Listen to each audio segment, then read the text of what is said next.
SSC CGL 2014 கேட்ட கேள்வி, விடுபட்ட எண்ணை காண்கன்னு கேட்டிருக்காங்க.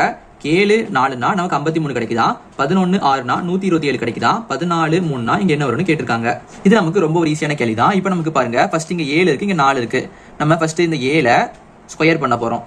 நம்ம 7 ஸ்கொயர் பண்ணோம்னா 7 × 7 என்ன வரும், நமக்கு 49 வரும். இப்போ நம்ம இந்த 49 கூட இங்க ஒரு நம்பர் ஆட் பண்ணலாமா? 49 கூட நம்ம 4 ஆட் பண்ணோம்னா நமக்கு 53 கிடைக்குமா? 53 கரெக்டா இருக்கு. இப்போ நம்ம இதே மாதிரி இதையும் பண்ணலாமா? ஃபர்ஸ்ட் என்ன பண்ணலாம், இந்த 11 ஸ்கொயர் பண்ணலாம். 11 ஸ்கொயர்னா நமக்கு 11 × 11 நமக்கு 121 கிடைக்கும், 121. இப்போ என்ன பண்ணலாம், இது கூட நம்ம இதுல பண்ண மாதிரியே இந்த நம்பரை ஆட் பண்ணலாம். 121 கூட நம்ம 6 ஆட் பண்ணோம்னா நமக்கு 127 கிடைக்குமா? 127 கரெக்டா இருக்கு. இப்போ நம்ம இதே மாதிரி இதையும் பண்ணலாம் பாருங்க. இங்க நமக்கு 14 இருக்கு, என்ன பண்ணலாம், இதை நம்ம ஸ்கொயர் பண்ணலாம். 14 ஸ்கொயரு, 14 ஸ்கொயர்னா நமக்கு 196 கிடைக்கும், 196. இப்போ நமக்கு இங்க மேல பண்ண மாதிரியே இந்த நம்பரை இதோட ஆட் பண்ணலாம். அப்ப என்ன வரும், நமக்கு 196னா 197 198 199. அப்ப நமக்கு ஆன்சர் 199 கிடைக்கும். அப்ப நமக்கு இந்த இடத்துல 199 கிடைக்கும். இதே மாதிரி 5 5 இங்க என்ன வரும் அப்படின்னு கீழே கமெண்ட் பண்ணுங்க.